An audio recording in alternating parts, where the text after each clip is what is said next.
Irjen Pancaputra Kapolda Sumatera Utara mencopot AKBP Akhiruddin Hasibuan dari Kabak Bin OPS Direktorat Narkoba Polda Sumut buntut kasus anaknya yang menganiaya mahasiswa. Selain dicopot dari jabatannya, AKBP Akhiruddin Hasibuan juga diberi sanksi penempatan khusus di Propam Polda Sumut atas kasusnya tersebut. Hadi mengatakan AKBP Akhiruddin Hasibuan terbukti melanggar kode etik pasal 13 huruf M Peraturan Kepolisian Nomor 7 Tahun 2022 tentang kode etik profesi dan Komisi Kode Etik Polri. Dalam aturan itu disebutkan bahwa setiap pejabat Polri dalam etika berkepribadian dilarang melakukan tindakan kekerasan, berlaku kasar, dan tidak patut. AKBP Akhiruddin dinyatakan bersalah karena membiarkan hingga mendukung anaknya melakukan tindakan kriminal.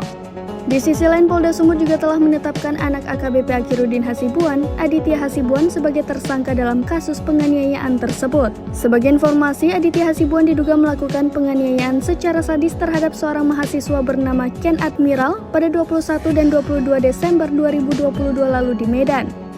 Video penganiayaan itu baru viral dan tersebar di media sosial pada hari ini, Selasa 25 April 2023. Saat anaknya melakukan penganiayaan, AKBP Akhiruddin Hasibuan yang juga berada di tempat kejadian perkara juga membiarkan dan tidak melerai. Dalam kasus penganiayaan itu, Polda Sumut akhirnya menetapkan Aditya Hasibuan sebagai tersangka. Penetapan tersangka setelah polisi melakukan gelar perkara.